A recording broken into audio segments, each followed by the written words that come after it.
Everyone, it's time to eat the magic, Escapade Edition. Today we are talking about Adventureland Day. Kungaloosh. Kungaloosh indeed. I am your host, Jared the Greek. You would know me as the guy who eats all that food. And with me is Eri Kagami. You would know her as that girl who does all them Disney bounds. Huzzah. So, this is our third year? Yes, this is our third year doing Adventureland Day. We've been with them since the beginning. Can you believe that? 3 years. Yeah, I thought it was going on longer than that. I thought so too, because I always see folks yeah, we love the Jungle Cruise. Jungle Cruise is our favorite attraction. And I know for the longest time, one of your cosplay costumes is a Jungle Cruise skipper at Comic Cons. Yeah, it's always a fun one to do. I've even got a custom-made little name badge thingy for me. Yeah, you're a Skipper Jared. Mm-hmm. I've always liked Adventureland. I know it's very tiny over in Disneyland Anaheim. The one in Florida is much larger, and there's a lot more attractions, but Adventureland and Disneyland, it always has a special place in my heart, because I really like the Jungle Cruise. I have fond memories of the Tiki Room. Of course, I love me some of the Indiana Jones, and gotta get my beef skewers over at Bengal Barbecue. Yeah, Adventureland's always been kind of a fun place. You got that cool bridge entrance. And some of my favorite rides as well, Jungle Cruise being my favorite Disneyland ride, period. And I always liked the shops in there. They always had some fun stuff where you could get, a little plush Indiana Jones whip, or you could get a snake. Yeah, they still have them there, too. You could still get the bull-whip, you could still get the toy snake. I remember, it was several years ago, way back, when they opened up the Indiana Jones ride, when you didn't have that eating section for Bengal Barbecue, they had a tiny Indiana Jones store. They still had the pinball machine from the Indiana Jones store there. Yeah, it's right there in the corner. You can just get just various indie merch. I regret when we were in Florida not getting the Indiana Jones messenger bag, because there's a messenger bag that had patches from various indie adventures of the original trilogy. So you had Pankot Palace, you had Egypt on there. It's I wanted it so bad, but just kind of one of my regrets of not picking it up while it was still there. So yeah, Adventureland Day is one of those kind of odd fan days, but I kind of like it because it's the only one I know of that is themed to a specific land. Normally you get something on a wider scale, Dapper Day, Bats Day, stuff like that. And not so much there is no Frontierland Day. There should be. That'd be awesome. There was a Frontierland Day maybe 2 years ago, but it just kind of just went off the map. Oh. I wanted to do it, but I remember the day it happened. I was supposed to do it, but I had something come up at the last minute. So sorry guys. I mean, imagine just doing a group together watching the melodrama at the Golden Horseshoe, or the whole group going on the Mark Twain together, or the whole group going on Big Thunder Mountain together. It'd be fun. And I had a Marie Little House on the Prairie style bound ready for that. It's I wanted to do this so bad. But yeah, someone out there just start Frontierland Day. We'd be down for that. That was my mistake. The Mark Twain is is technically New Orleans Square. But I feel that it still counts because riverboats are still kind of part of... I feel like it's a shared... Yeah. I would argue it's that landing area is a shared thing that bridges Frontierland and New Orleans Square, because when the park originally opened, there wasn't a New Orleans Square, so you had the Mark Twain be a part of Frontierland. Yeah, and the Columbia itself doesn't really tie to the Mississippi River in any sort of way. It's the ship that sailed around the world from America. She's from Boston. She is from Boston, and I believe above all still there. Not sure. That seems like something I should know. But it's one of those things where it feels like it would connect enough that it would work. But yeah, I understand certain things not getting, Fantasyland Day. Every day is Fantasyland Day when you're at Disneyland, in my opinion. We had Villains Day about a week ago, but we had to miss out on that because we had tickets for Book of Mormon, and for tickets for Book of Mormon, you gotta get that in advance. So okay, we had to buy our tickets before people were plotting out the dates for various stuff and things in early 2020. Yeah, it seems strange that we'd get the days starting so early. I really think that's kind of... Villains Day usually falls in February, but I'm so used to it being on a Sunday. But this year they had it on a Saturday. I didn't even realize that had come and gone. I thought that was way later in the year. But yeah, I always thought that was closer to like your birthday or something. Nah, it's usually in February. Okay, whatevs. Overall, like I said, it's just there aren't really any Themeland days that I know of other than Adventureland Day, and they do an interesting job with it, I would say. People definitely get enthusiastic. People definitely get dressed up. There's people go all out here, of people. and you have like people spanning different generations, like being involved in Adventureland Day. Like I counted as many boomers as I did with Gen Z and millennials. It hits everything from grandpas to babies, which is nice. I mean, Disneyland event things should be grandpas to babies.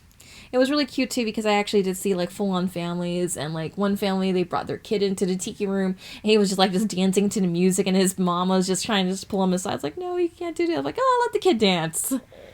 Yeah, I think there's just to make sure the kid doesn't disrupt anyone else's time or anything like that. But yeah, I mean, it was kind of fun seeing the whole variety of people. There were a lot this year. It felt like way more than last year, but maybe.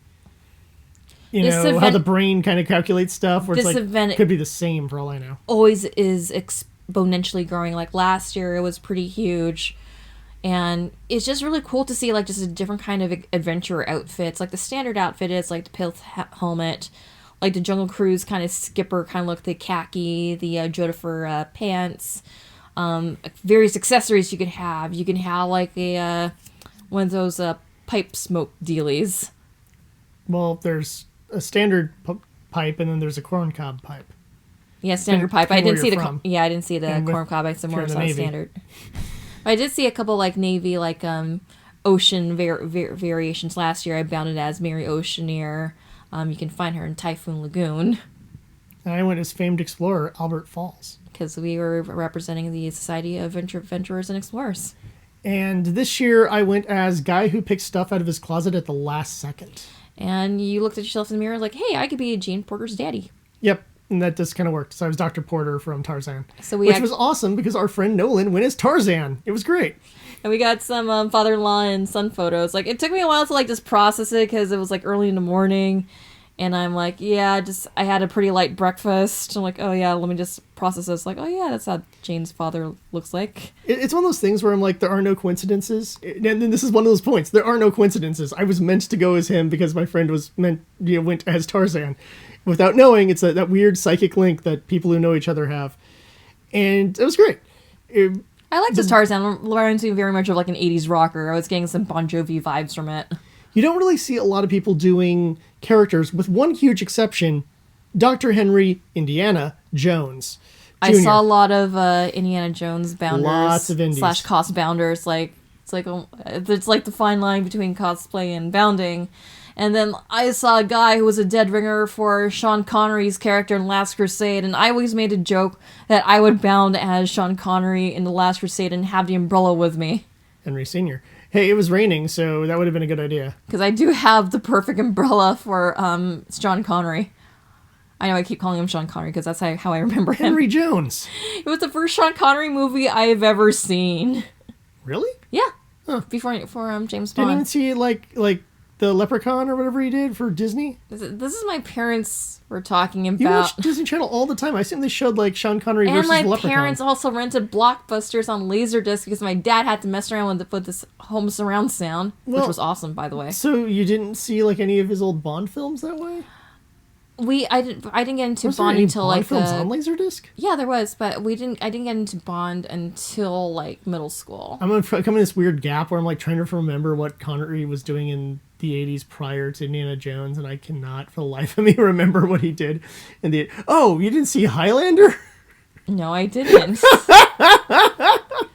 My dad wanted to watch Last Crusade on Laserdisc. Dude, I want to watch Last Crusade on Laserdisc. Well, I have it on DVD, and it's probably streaming somewhere on Amazon Prime. Actually, I want up that nice surround sound system your dad set up. Is it still set up? Yeah, it's still set up that way, and we still have our Laserdisc player for all of our various Laserdisc with THX surround sound. Yes, my biggest regret including Return of the Jedi original version as released by Fox.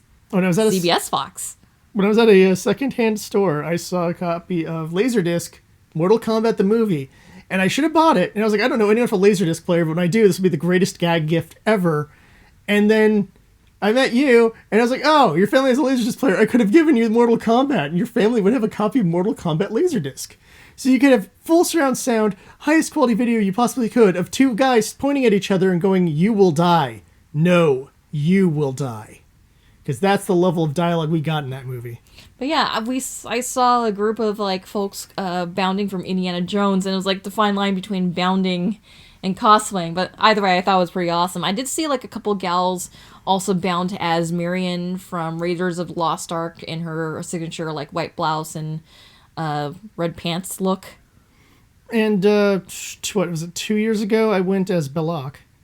Oh, that's pretty awesome. I liked your Belloc. That was also an accidental bound, too, because we just were pulling stuff in your closet, and it was like, hey, you can go as Belloc from Raiders of the Lost Ark. And I did. And I was actually joking, like, yeah, you should totally cosplay as Belloc, and I should cosplay as Marion from that scene where they're trying to outdrink each other. Yes. I'll probably do that. I'll probably make that part of the March for Disneybound Challenge. Find a way to squeeze Belloc in there and grab one of my bottles of wine. Spring style. There you go. I'll grab one of my bottles of wine and I'll be like, my family owns a vineyard. Be great. I thought he was French. You used a German accent. I know. Sorry about that. I was thinking because, you know, who he's teamed up with and all. I guess he's a little more Vichy than most of the other French. That's a history joke.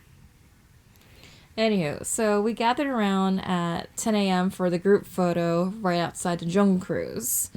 So there was like a lot of us there. We ran into our friends' cosplay parents, congratulated them on yet another article of theirs going viral. It was just so surreal. Like, you just go to the Otakon page, like, hey, cosplay parents, like, hey, I know them. People say that you and I are a lot like them. Yeah. Anywho, so we just kind of gathered around for the photo, and there was like a lot of us there. And again, it's just kind of cool just to see like people's different bounds and just kind of like just seeing like how people like just set up their outfits. Like, I've seen people like use the pith helmet and just like put Mickey ears on it or like flowers on it. I've seen people like just kind of wear like just jungle print inspired stuff. Like, I was one lady came in like a pinup dress with like a tiger print. I've seen folks like wear like tiki like jewelry around them alongside their explorer outfit. But the whole theme of it is just like just looking like a Jungle Cruise explorer. Like, how would you look like if it was like the 1910s and you're sent on like this mission to explore? I think one of the odder things, I noticed a couple of different women who just did like a weird beehive kind of thing, and one of whom was a redhead and just reminded me of Wilma Flintstone. Yeah, I saw her. She kind of had like this snake thing, just kind of like just tying her bun, and her jacket said snakes, so it had to be snakes, and it looked like she was with an indie. Yeah, she was with an indie, which was cute. And I don't want to assume relationships, but like, yeah, they were like just walking together, and like, yeah, it's kind of cool. Yeah, and I was just like, but her hair, the way it was done, like all I can think is Wilma Flintstone. And I'm like, I know that's not what you're doing. You're doing like you're a snake lady thing, and that's really clever, and I really like, do appreciate it. In another lifetime, like, yeah, I can definitely see her as a Wilma Flintstone. She has to go to a con as Wilma. Making Wilma's white dress would not be that difficult. Hell, I can probably make that in like less than half an hour. But getting the wig looking right, that's the tricky part. No, she had like the perfect fair hair for like Wilma Flintstone. I'm like, wow. And she had like this. It looked a lot like a snake necklace that I had that she had like wrapped around her. Kind of doing it like a hair tie, but it obviously was jewelry of some sort. You know who would actually, the haircut kind of reminds me of actually the live action Wilma. Who was that who played Wilma? I forgot. I just remember it was Rosie O'Donnell as Betty, which was great casting actually. Moranis as Bernard, as Barney, and he did a great job too.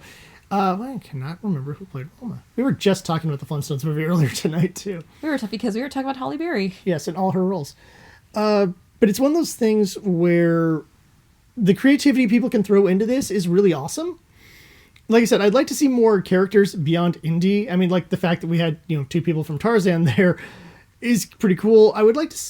cosplay parents. I didn't realize that they were bounding for this until they posted it today. They were bounding as Emma Stone and the Rock's characters in the Jungle Cruise movie. Oh, well, see, the problem with people doing that is the movie hasn't come out yet, and therefore I'm not going to think about that as a design. I didn't put two and two together, and I know Albert Falls has a daughter, and I don't know what she looks like. Like, maybe I should bound as her.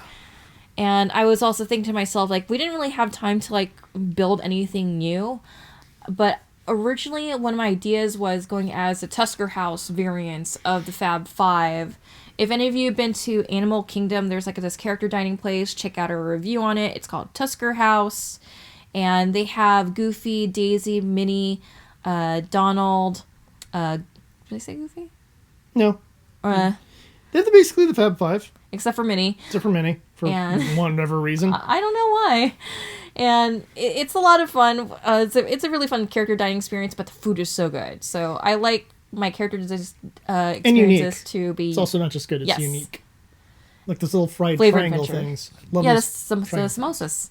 Love those Samosas. It's definitely one of those things where I would like to see more character type stuff. Like, now that you mentioned The Rock, all I can think of is, like, man, we gotta do a Jumanji group. Oh my goodness, I still need to see Jumanji. I mean, it's like on my list of movies to watch. It's like this never-ending list of, like, yeah, I need to get around to streaming XYZ, but I never got around to it. But, like, maybe next year, or maybe if we just find ourselves in Animal Kingdom. Or if you want to be really esoteric, Heart of Darkness. Ooh. I know there is only one adaptation of that book that's known, but I wouldn't do Bounding from that adaptation. I kind of sort of did an inspired Bound from that adaptation accidentally when we were at Animal Kingdom, when I did accidentally Vietnam War Mulan. Yeah, it's true. Because I was just thinking to myself, like, okay, I'm wearing, like, the army greens, and I'm wearing, like, this army hat, and I'm, like, just kind of just running through the jungle, and I have CCR already stuck in my head, like, yeah, I'm, like, Vietnam War Mulan here. So it's one of those things where I think I'd like to see stuff like that. Either taking characters who already exist and just Tusker housing them, if you will. Like doing, say... Actually, if you put Belle into jungle garb, she'd look exactly like Jane, so that's not a good example. But, oh, you know what? Bounding would be kind of fun, though, if they threw it in there? Hmm? Like Simba and Timon and Pumbaa and, you know, the Lion King. It's in Africa. It's, like, technically tied to, you know... There's no Lion King ride. Jungle Book. Do like a Bound of Jungle Book's another good example, too, yeah. So I want to see more of, like, that. I'll be Bagheera. I like Bagheera. Doing a little more creative things like that. I'll go as Tailspin Baloo. Fine, I'll go as Rebecca, and I'll just make like a Explorer variant of her like magenta and purple jumpsuit outfit thing. Yeah, her very 90s clothes.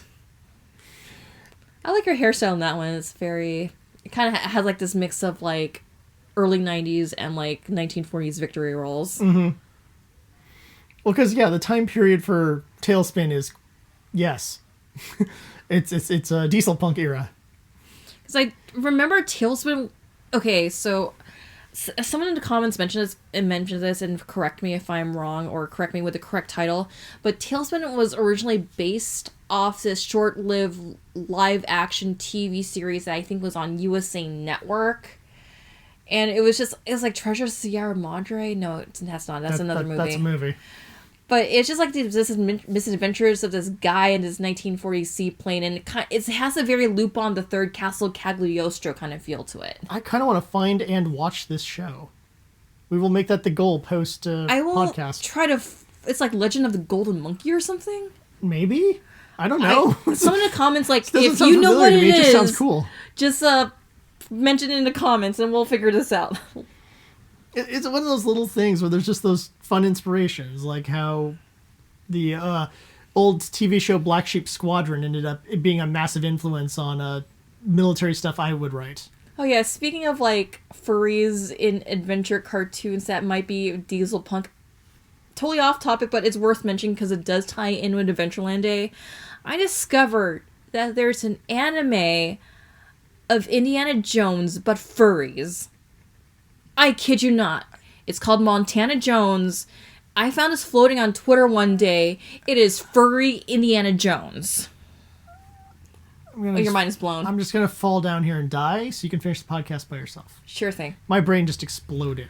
Yes, it's called Montana Jones. Look it up. Is it legit anime, like from Japan? Yes, it's legit anime from Japan. They actually... Korean knockoff thing, like no, it's not a Korean Gundam. knockoff thing. It's legit from Japan. It's been translated in different languages other than English. Because I'm sure Disney would not. Yeah, you wouldn't be able to get that past. Because Disney. It was made during the height of like anthropomorphic furries going on adventures. That has never stopped being at its height. Thank you very much. Sonic the Hedgehog just did awesome at the box office. Go Sonic. But yeah, so if you want to look for something esoteric and you're like into Adventureland Day aesthetics, look up Montana Jones. It's like your mind will be blown. But anywho, so we took the group picture, and then after that, you and I went to Tropical Hideaway, which is the restaurant inspired by the Tiki Room. Yeah, I don't know if that was just part of Adventureland Day or just that's where everyone was going to get food because it was open. Well, I think you and I, we just needed something to do in between the group photo and then going to the Tiki Room. So we have time. Let's just go grab like a quick snacky snack.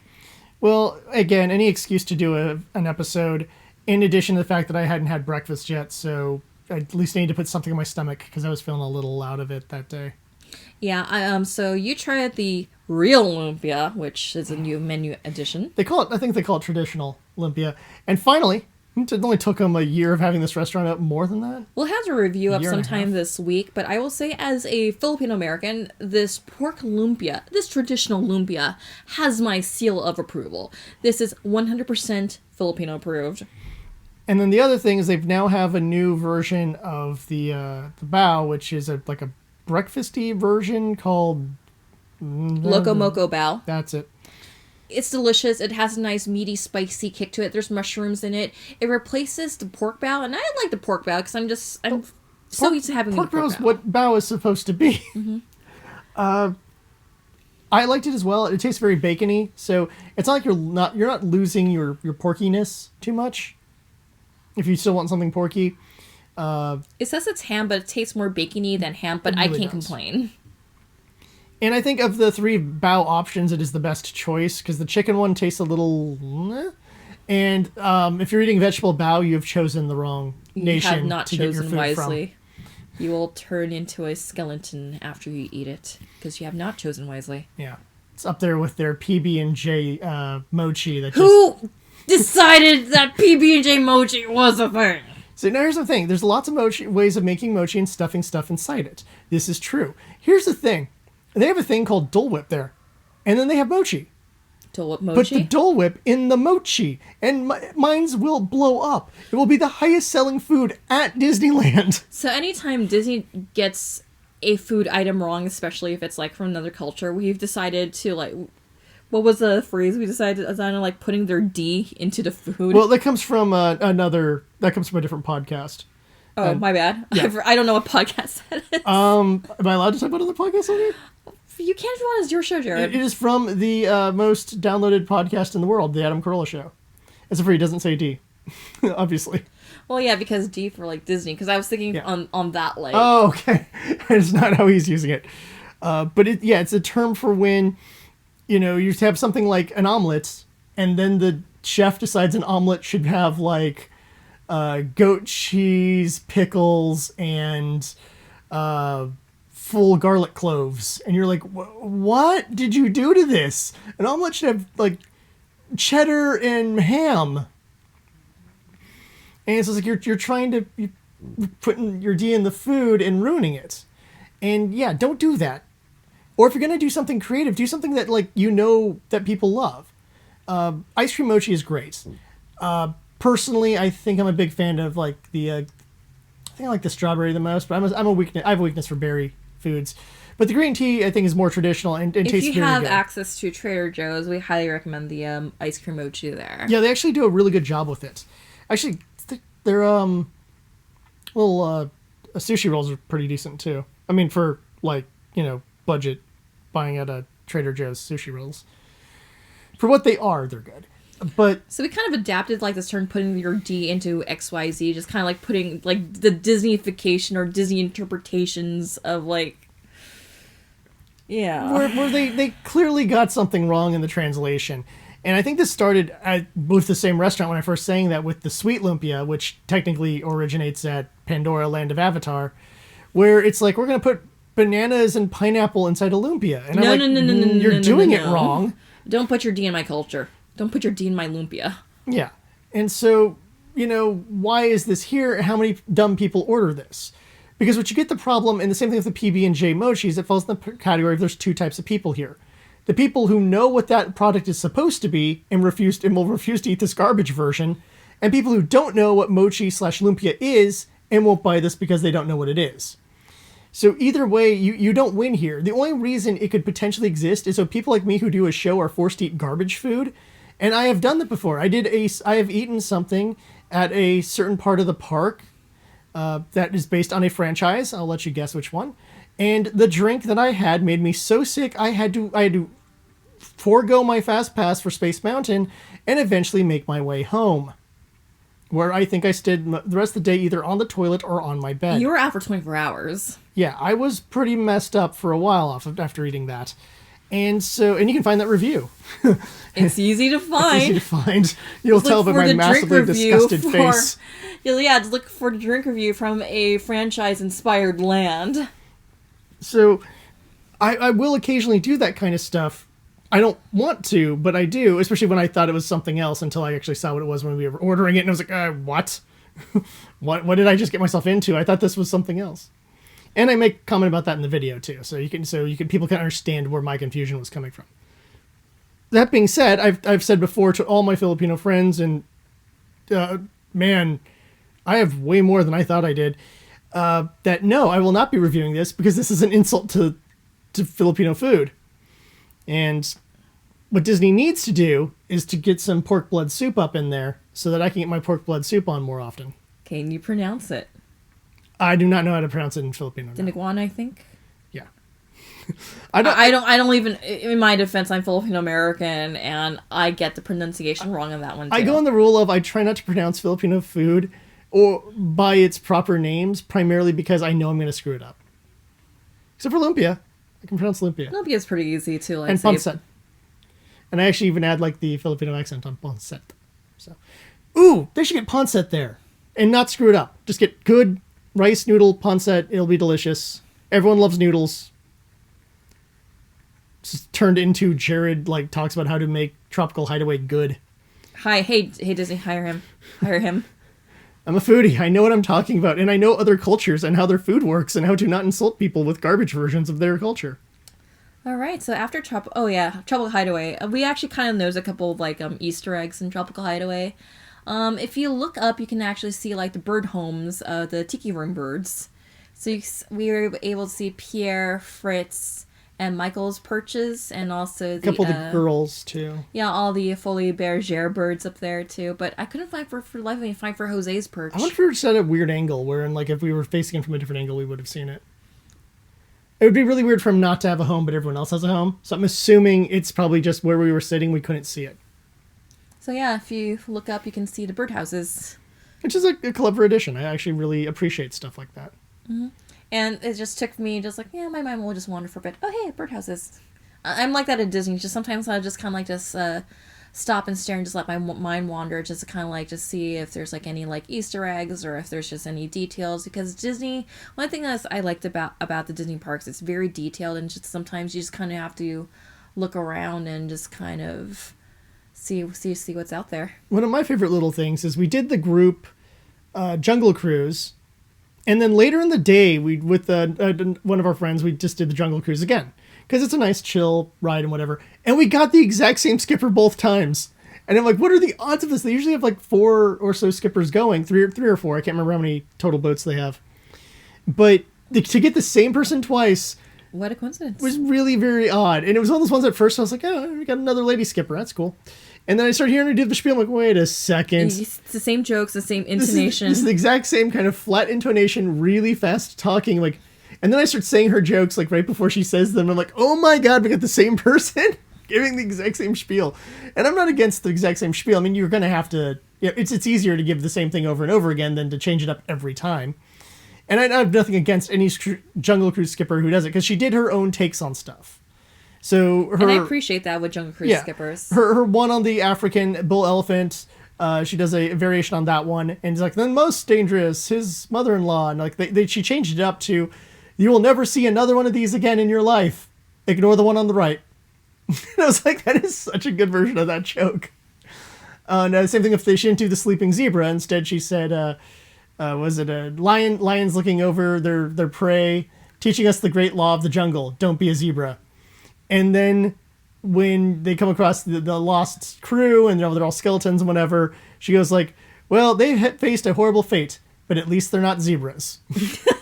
And I was like, it's these really clever kind of little one-liners like that. I was like, it's a really clever and good show this lady puts on. And I wish I remember her skipper name. I don't, unfortunately. But who knows? We might get her again. We could. And it was just kind of odd to me that with our streak. We got twice in the same day. So it was interesting. And the other thing about this event, like, there's a lot of former Jungle Cruise skippers who just take part in this. Like, there's a skipper Chuck. He showed up with his Muppet. Yep. I don't know if he showed up, but we were hanging out with our friend Robert Torres, and he's mentioned, like, another cosplay photographer friend of his, Ron, used to be a Jungle Cruise skipper, but he refused to be called Skipper Ron. He wanted to be called Captain Ron. I get that reference. It took me a while to get that reference, like, oh yeah, that was a Kurt Russell movie. It was a fun one.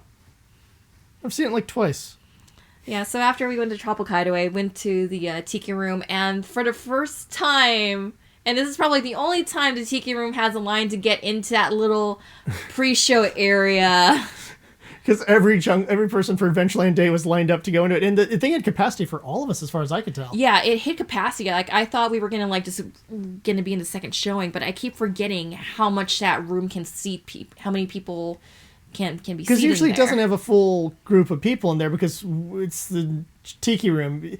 If it's summer and you need an air conditioning zone, that's the place to do it. You go grab your Dole Whip, you sit in there for 10 minutes listening to birds sing and flowers croon in the Tiki Room. And then, you've cooled off and you continue on with your day. And for me, it's like a nice place to sit down just after walking all day. It's like, yeah, just chill here, take a bit of siesta. You definitely had people singing along because everyone knows the words. They were encouraging folks to sing along because it's a Tiki Room to sing along where we go tweet, tweet, tweet, tweet, tweet, but not on our phones, not about politics. Yeah. They take their cue from the birds. Now you all know the words. Tweet, tweet, tweet, tweet, tweet. I know all the words to that stupid ride. I love that attraction, though. I mean, it could use like it could use a bit of a refurb, just kind of fixing up the birds, because it sounds like the click room at times. The thing I've been told is that it used to be a longer show, and I'm curious what got snipped over the years from it. I heard like a verse here and there from each of the songs, but we could always look it up, because I think like the full version is somewhere online. Because when you and I, when we were in Florida to check out their Tiki Room, it was pretty much the same show. It was a little bit shorter, actually, I think. Really? I think they didn't do the luau part. Because I don't remember the luau part on that one. Maybe I'm wrong, because when it's 2,000 degrees and you're just trying to cool off, I may have just like zonked out on that one. I may have just fallen asleep in the middle of Tiki Room. It was a pretty long day, because we attempted to do Magic Kingdom from like rope drop to like hopefully closing time, but we had to like peace out like around 7 because the rain was being crazy. And it made me miss out on going on their version of Jungle Cruise, which I just wanted to see if it was different. I mean, true that we could watch a video of the Magic Kingdom Jungle Cruise. It's not the same. But at the same time, it's like, yeah, you kind of want to be there. You want to be part of that action. You want to be there when the boat sinks. I'm fine watching attraction videos for things that are no longer around. Like, I love going back and watching the Back to the Future, the ride, or Terminator Battle Across Time, or something like that, because those don't exist. And or Universe of Energy, or Journey into Imagination. And of course, obviously, two of my favorite rides that I never went on. They aren't my favorite rides. I was going to say, you've never been on Universe of Energy, but you do make Universe of Energy jokes when you're on Finding Nemo. Yes. When I'm Finding Nemo, I do make those jokes. Because there's just some good setup lines that work for that. Plus, then when you get like the anglerfish or the glowing a jellyfish, and I have to make some Universe of Energy jokes. And it's Ellen DeGeneres, so it's the same person. And then we were watching Magical Map later in the day. Like, the song's called Journey into Imagination. You were disappointed that Figment didn't show up. Where's Figment? This is his theme. Not necessarily his theme, but it's the it's entitled his ride. So I like Magical Map. Yeah, Magical Map's fun. That was not part of the Adventureland thing. That was just our group going and saying, we're going to go watch Magical Map. And I'm like, yeah, this is... Just because. I've only seen it once, so seeing it again was kind of fun, watching it again. I forgot that they do a Jungle Book thing there at the beginning, and that actually made me happy. I was like, did they add that in for I like Adventureland Day? And like, no, I think it was always there. It's just, this show's the show, so it's not like they rotate different shows. That would just, based on the technology, would be a massive pain to do. I don't know if she was brought in for Adventureland Day, but she probably wasn't. But I did see Pocahontas in Frontierland. Yeah, there was a line for Because you that don't for her. really see Pocahontas at our park as often. Yeah. She's not even listed in like the main in the character showtime, so she was like one of those rare Pokemon. But they do that every once in a while where they just like, hey, let's just bring out such and such. Because last year they brought in Jane and Turk from Tarzan. That was great. Yeah, we got the picture of Jane and that was really nice. I really did appreciate that the parks did that, and I do appreciate the actual parks actually does support Adventureland Day, because we were able to get a selfie with the Adventureland Day sign, because official cast members, they actually had like a sign that we could like pose with. Mm-hmm. We didn't do the we didn't really do the group photo over at not Big Thunder Ranch, rest in peace, over at Hungry Bear, because like, yeah, we're kind of hungry ourselves, so we'll just go over to Jolly Holiday because we wanted to try the Magic Happens inspired food. So we'll post a review on that later. But yeah, that hot dog for Magic Happens, that was pretty good. I ate too much and I'm paying for it, so. But yeah, we ended up skipping the second group photo because the first group photo was right there by because usually around Jungle this Cruise and what have time you. people just pretty much just start dropping off. And but we did stick around for the Jungle Cruise group ride, and it's really nice because we got to see the whole queue. Because I really like what they did with the new Jungle Cruise queue. Because I remember like back in the day when it just used to be like one flat like switch around. It's just really hard to imagine that queue as a traditional switch around. Mm-hmm. Now that they added that new queue when Indiana Jones opened, like way back when. Yeah, we also didn't do the group indie ride either. It would have been nice, but like, whatever. The wait time was like 45 or 50 minutes or something like that, and we were like, there's other stuff we can do right now. And besides, we were planning on going to the park sometime this week, like during their Indianiversary, because they're going to have some Indianiversary food come out. But for like 3 days. Mm-hmm. And what I did as part of my indie souvenir, I just ended up just getting like this Indiana Jones pin that I've been meaning to pick up. They do have a 25th anniversary pin for Indiana Jones, but I'm like, just not really feeling the design. The other thing to talk about, because we tried to participate and then threw our hands in the air, is the treasure hunt, which they did each of the times we've done this. I really liked it when it was much more simple, when it's like just a couple of clues here and there. But for this one, like, they did tell you in advance, like, yeah, you have to like download and print out the whole like clue sheet and whatnot. And when I was like looking at people just trying to like just get all the clues like in certain parts of the park, and this is kind of like a treasure scavenger hunt that you have to go through throughout Disneyland to like just get all the clues, and you have to count certain things. And I'm like, you know what? I don't mind like doing scavenger hunt type things. Like I like the scavenger hunt like during the official Marvel night, during Heroes Night. Yeah, where you had to find certain letters. You had to you had to like follow clues, grab certain letters, and you had to unscramble them to get a secret photo op. Yeah, and you go up to the people, you tell them the password, and then you get the special photo op, and they give you the last card to the card collection. And the reward for this was this really cool looking 25th anniversary like pin of Mara from Temple of the Forbidden Eye, but I'm like, you know what, it's alright, it's like no huge loss to me. I think because they did something fancier, they made it more difficult, and I realized that like if you had a day off before the event and you could print the thing up and actually just go and make it like, okay, Friday we're gonna just go to the park and like solve this. They were giving you hints like on the phone, so you also had to have your phone on. And fudge. I was an idiot and I forgot to bring my wireless charger. I brought the charger itself, but I didn't bring in the charging cord. Well, it's more the point of in Disneyland, depending on what you're trying to do, you'll lose battery so fast that it's not even funny. And also, like, there were just parts of the Adventureland sign, because we saw people trying to bum rush the Adventureland sign, because I guess there was, like, a clue there. It was just super crowded, and you and I, both of us, we can't mentally just be in, like, large crowds like that. So, like, it's just better for just our mental health. Just, like, you know, y'all have fun. Good luck to y'all, but I think we're just going to have to sit out on this one and just kind of choose our own adventure. I think it's one of those ones that if we were with a group where we literally could say, okay, this clue clearly sends us to here. This clue sends us to here. We go to A, you go to B, and then we'll text each other that information. And You do like one of those, like where You just kind of like split up the group. yeah, you split the party to each person hunts down one of the clues and you solve the whole thing together, or you, if even possible, you have a man in the chair as well. But that seems like a lot of work for a pin. But at least everyone in the group would get the pin when all got put together, which would be nice. But that requires like so much forethought and pre-planning, and I'm like, really? It's Adventureland Day. Can't we just have fun and go on Indie and Jungle Cruise? I mean, and I like Tiki the Room? idea of scavenger hunting it, but I like it when it's simple and when it's doesn't like crowd up a bunch of spaces. Because I also feel bad for like the folks who are like visiting from out of town. Like, we might be a great sight to see for everyone, but I also don't want to be an inconvenience to like people visiting in the park just on a regular basis, or if they're just tourists coming in. So I was also keeping that in mind. So we decided to just choose our own adventure because I hear they had the Infinity Gauntlet over in Pirates of the Caribbean. I was about to bring that up as a better non sequitur. We found the real treasure, the Infinity Gauntlet. Now you can do your part.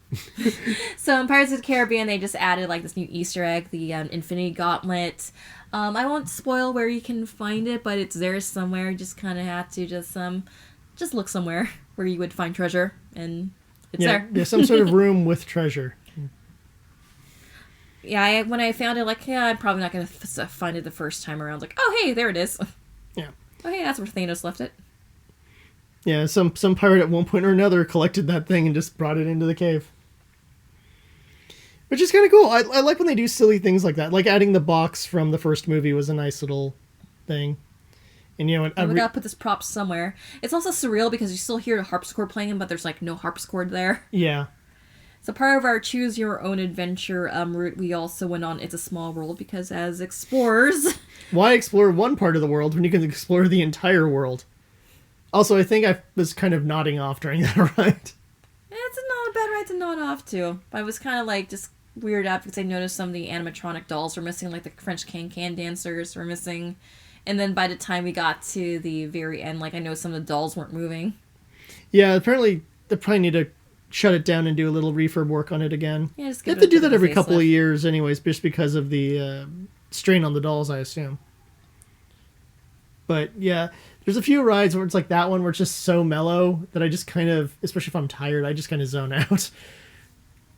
And then when I come to, I'm hearing like, please stay in the boat, but in Japanese. And then I'm hearing it in French. I'm like, oh, I know what that means. And I hear it in German. I'm like, I can vaguely gather what that means. And then afterwards, we went on, we went to see a magical map on a whim. And like, yeah, that was a pretty great way to conclude a day. And then you and the three of us, we went on the train, just back to civilization. Yeah. Just great having a conversation about stuff. And then you get into the Grand Canyon and it's like, oh, well, okay, hold on. It's getting all the loud music and then the thunderstorm and then the dinosaurs. And you're like, and as soon as we get past that, oh, we're just going to continue the conversation. It's kind of going through the Grand Canyon just kind of gives you like this Ghost in the Darkness kind of feeling, just wearing like Adventureland Day stuff. Like you're about to just take out your Luger and just start shooting things. They had hunting rifles and elephant guns, but yes. I also get that feeling, like I know it's a bad feeling to have when you're in Animal Kingdom, but when you go on that train on Rafiki's Planet Watch, because it looks like an old-timey like train from like back in the day, and like I can't help but feel like Ghost in the Darkness feelings. Yeah. I kind of miss Animal Kingdom, and apparently that's when the Florida Adventureland-ish days they do Animal Kingdom, and I'm like, that would be pretty cool, honestly. I mean, if it works out with my schedule, I'd be down to fly out for that. Fly out for a fan day. Well, we can make a week out of it, Jared. I understand that. That's not the point. I mean, I'd be okay like flying out, like just Adventureland Day just happens to be like part of our vacation. Yeah, I know. It's just kind of like how Villains Day just happened to be a part of our vacation when we were in Florida. Right, but I know, yeah, like you shouldn't fly out for like a dress-up day, but I think plus to experience Adventureland Day like at Animal Kingdom, I think would be a lot of fun. Plus on my list, if I go back to Florida, I want to go to Universal. So that's more of what my list is right now. I want to go to the Islands of Adventure and meet the Spider-Man and his amazing friends. and I want to meet the Harry Potter and his amazing friends, and I want to So donate to our go on Ko-Fi ET. to fund our Florida trip. Someone fund a Jared Goes to. I will review foods at Universal Florida. I'm sure they have like unique Islands of Adventure Spider-Man food. Like, oh man, I'm having the spider cakes, and now I'm having the spider dog, and now I'm having the spider fries. Yeah, it'd be fun. And then I could go on Harry Potter, and I could get wasted on butterbeer. Be like, you know what? You know who's hotter than Hermione? Everyone. Yeah, you heard me. Even Neville Longbottom? I'm Hermione. I have big buck teeth and messed up hair, but the actress who plays me won't. We're just getting a pretty actress to play a girl who's supposed to be not particularly attractive. That's correct. It's me like now Luna Lovegood's where it's at. She's blonde and she's crazy. There's nothing better than that combination. Luna Lovegood is best girl. She's my personal favorite. And if Cho Chang had a personality, I'd give her more points. But alas, she does not. I didn't care for Cho Chang. No personality whatsoever. I like Harry. And that's it. No, because she was first dating, what's his face? Edward Cullen. So she was dating Edward Cullen, and then she settled for Harry when he died. I am bad at remembering Cedric Diggory, people. I know my Potter lore. You're sounding like my mom when she's like, oh yeah, Ripley, she's in Ghostbusters. Yeah. That'd be an amazing crossover, though. But look, in about a year or so, I'm going to be able to say, like, look, Cho Chang has some good taste. She dated Batman. So she has some good chase. She has some good taste. She dated Batman. Like, in about a year and a half, I can say that. So that'll be a thing. But, yeah, not a lot of great lady options. I always imagine the twins being pretty attractive. That would just be me. Mm-hmm. One was a Slytherin, so you know she got to be hot.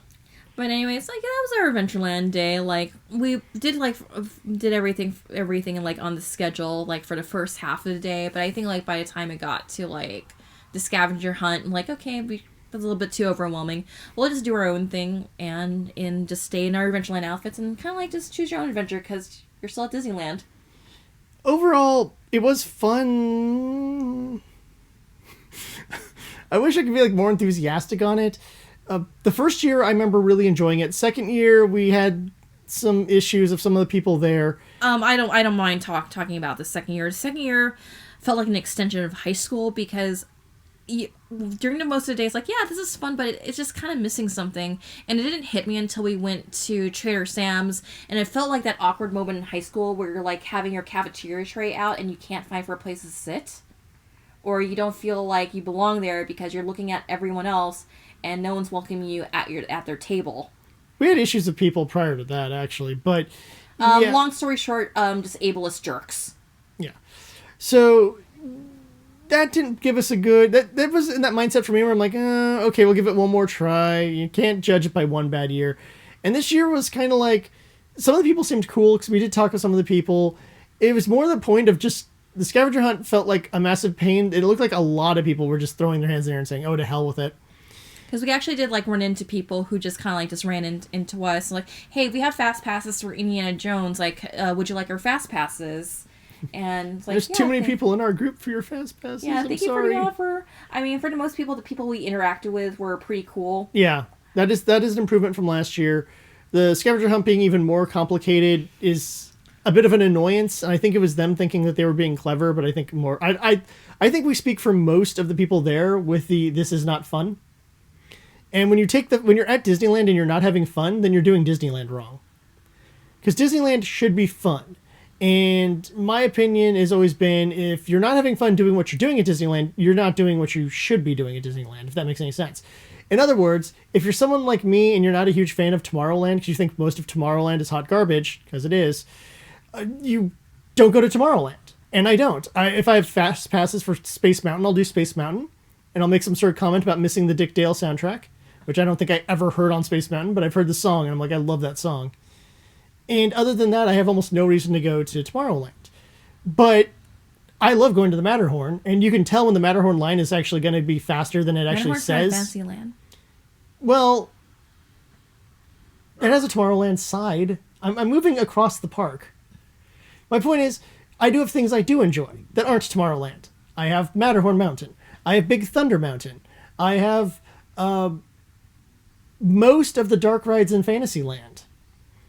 Especially Mr. Toad's Wild Ride into Hell. We finally saw the Mr. Toad I rewatched animated. it for the first time since After like Adventureland. age 5, and it's way more boring than I remember it. I just got lost in the plot, like, oh hey, it's the weasels who will eventually be Toon Patrol.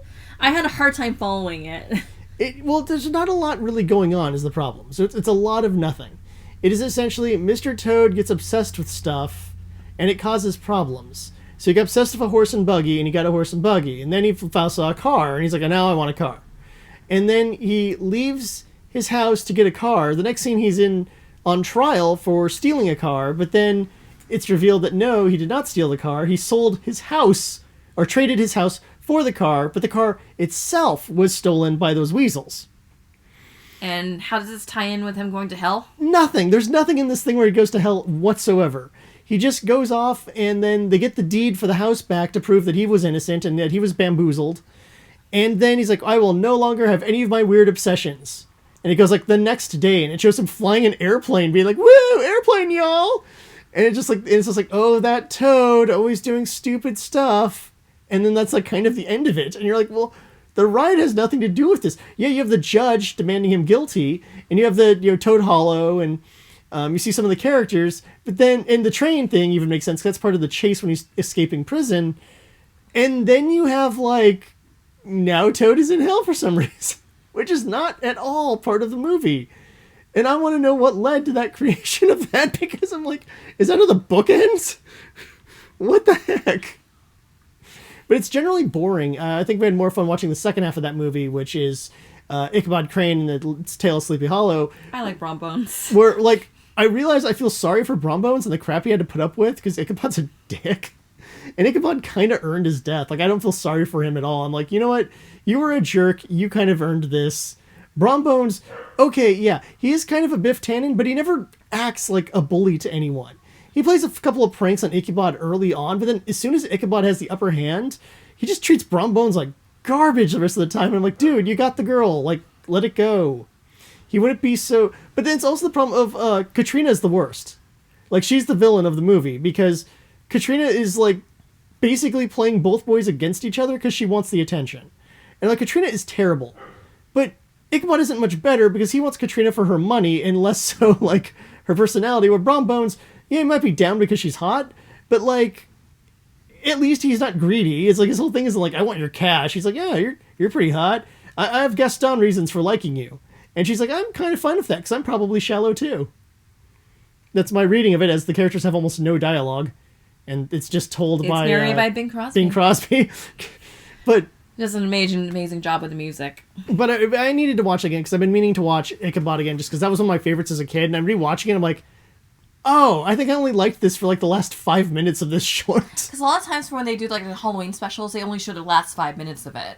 Yeah, they'll cut out the really boring Ichabod just like playing the piano and just kind of being weird and lanky and stuff. And it's like, it's boring. And then, yeah, I think it begins when they showed it on like Wonderful World of Disney. They begin like, Ichabod's getting ready for the party, goes to the party, having a good time, doing some dancing, and then Brom Bones does the song of, the Headless Horseman's gonna get you, and then the Headless Horseman chase. It's like, an Ichabod, some say he went to another town, but the people of Sleepy Hollow know that the Headless Horseman spirited him away. I guess that's what happens when, you're a jerk to people, or whatever the moral of this story is supposed to be. By the way, I want to point out that we keep going off on tangents, which is not a particularly good sign for Adventureland Day. This is true. But I know you also talk a lot, too. I do talk a lot, but it's why people love me. But it's more the point of... I guess if I have to go to the whole point of would I recommend Adventureland Day, I'm going to go towards no. Maybe that's the unpopular opinion, but frankly, I think you're better off just getting a group of friends and just hitting every ride in Adventureland as a group. And just wearing the pith helmets anyway. Yeah, you don't have... Nothing that says you can't go to Disneyland wearing a pith helmet. You can totally do that. And you could go with your friends and just have your own personal Adventureland Day. You don't need to be with the whole group. If group photos mean something to you, that's cool. Me in a photo with 200, 300, whatever other people whom I know like maybe 2 of, who cares? That means nothing to me. And the treasure hunt would be great, but felt like it was going to basically eat most of my day and not be particularly fun. And so, I mean, I'd rather just call, like, when, to bring up Nolan again, who we talked about earlier, he did a birthday thing at the park where we all did Aladdin? Yeah. So we all did Aladdin at the park, and then he had a specific, like, list of things he wanted to hit around the park, and it was his birthday, so we were all hitting the thing. That was way more fun than Adventureland Day, and that's just a friend's birthday. You know, or if... Shoot, I'm trying to think of, like, any other event days I've done that have been really... Well, or when I dress up in my baseball stuff for Bats Day. That's a lot of fun for me. I'm going around, repping the Dodgers, and, you know, all these other people are repping, I guess, the Pirates? They're all wearing black. I'm trying to think of other baseball teams that wear black. But the point is, I have a lot of fun doing that, and we're making our own fun. We're like, oh, let's go on the rides that Jared likes for once. So we hit Matterhorn, we hit Big Thunder, we hit... You like Matterhorn? I love Matterhorn. You always whine about your knees. I do whine about my knees on that one, but I still enjoy it. It's one of the fast, fun rides in You'll there. suffer for your mountain. I'll suffer for my mountain. You know, and Pirates and Jungle Cruise and the stuff I like. And that's more fun. And I think that's really the direction to go with. Now, I am curious about the East Coast versions of this stuff, as I always am. That's the other thing I wanted to bring up. Like, I admire the organizers. I follow them on Instagram. I do appreciate all the effort and work they put into this. I just decided, like, yeah, the scavenger hunt wasn't for me, but I do appreciate what they bring all here, and I've always had kind interactions with the organizers. I would like to try out this event out on the East Coast. They look a lot smaller. They look a lot more manageable, and it looks... Is it the same organizers? Yes, it's the same organizers. Oh, I did not know that. And their meetup groups look pretty smaller, and I tend to like meetups when they tend to be on the smaller side, because I feel like you can actually talk to people, you can actually get to know people, and our experience in Florida is that people just tend to be friendly, and we just really like striking conversations with like random people. Like when we were at Tusker House, there's a family like sitting right next to us, and we were just in casual conversation, and they even shared their birthday cake with us too. I'm like, oh, that's nice of them. Yeah. So, like I said, I'm curious about the East Coast stuff just for the whole different setting and things like that. But for the West Coast version, I might do next year just because that's an excuse to get out of the house. And plus, like, we've been doing this will be our 4th year, and we probably would have some outfits prepared for them, because, don't get us wrong, we have plenty of time. Maybe we'll actually just go full on Tusker House for this one. Maybe, but that's an option. The thing is, I wouldn't mind to just do SEA again as well. But the point is, doing it out of just a, hey, I'm going to Disneyland and I'll run into Robert, Nolan, and whomever is always cool. And we appreciate their friendship. Yeah. And it would have been, fun if maybe one of our photographer friends, not that Robert is a photographer friend, but I mean, Disneyland photographer They're friends. They're called PhotoPass people. The PhotoPass people. If some of our PhotoPass people were actually working that area, it would have been really cool too. But the thing is for me that, like, if I miss it next year because there's a conflicting event, I'm not going to be shedding any tears. I'm sure the people who organize this are great and they have all the best of intentions. And if I lived on the East Coast, I assure you I would fly down from Boston or whatever to go to this. But West Coast wise, I don't know. I haven't had a particularly good experience for 2 out of the 3 years I've done this. So it doesn't really inspire me to go again. Yeah, I'm still curious about how this is run on the East Coast. I think I would have a lot more fun on the East Coast. Like, not to say that I didn't have fun. Like, I always just try to make my own fun at these type of things. But again, I appreciate what the organizers do to just, especially run and just manage like large crowds that it does bring. And I also appreciate the Disneyland cast members for also being very accommodating of us, because we are a large group. And plus, when you're using that small space in Adventureland for that group photo, because walking space in Anaheim Disneyland, it's very narrow compared to Disney World. Oh, for sure, yeah. And I tend to, while I do like our Adventureland here, I do like the aesthetic and the theming of Adventureland and what they have to offer in Florida, because I like the Skipper's Canteen. I want to try out the Jungle Cruise over there, just kind of see what's different.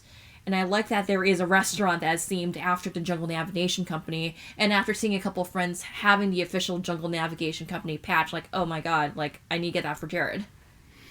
Yeah, I might do a new variation on my skipper. And I have a ton of suede to get that, make that happen. I don't want like a suede. Suede is not good for jungle traveling. I'm thinking, Gabardine? Gabardine is military fabric. that might be closer to. I don't know the names of different fabrics. This will be one of those. We'll go to a store or something, and I will touch something. This is what I was thinking of. Well, a gabardine is the same thing I use for my Salem Moss cosplay. That might be too heavy too. I'm thinking of a lighter kind of fabric, kind of closer to the stuff used by the actual Jungle Cruise skippers, like for their variation. I'm just gonna go up to them like, "Hey, can I touch your uniform?" No, I'm OCD, and that would be gross. That's clothing worn by someone who isn't me. All right, Jay, take us out. All right, until next time, you can check out all my videos on YouTube. It is Eat the Magic. And if you have any food requests, if you have any thing you want me to check out at the parks or review at the parks or anything along those lines, please let us know in the comments. You can also check out our Ko-Fi to help fund our hypothetical trip to the East Coast. That would be wonderful. We would like to go back again. And what am I forgetting here? Would be completely remiss if I didn't talk about the Magic Candle Company. They're one of our sponsors. They're great people. I'm burning one of their candles right now to get the onion smell out of my room. And it's the Haunted Holiday. It is. And I need to get a restock on candles. I'm probably going to have to look over the listings, but it's based off of all your favorite rides and attractions from Disney parks, Universal Studios, and I think a few other... It's mainly Disney and Universal. Things, but mostly Disney and Universal. And I would really do recommend checking them out. And of course, you can save 15% if you use Eat 15 or just follow the link in the description. Yeah, Eat 15, follow the link. All right. All that said and done, thank you for joining us. Tune in next time. And until then, you should eat the magic.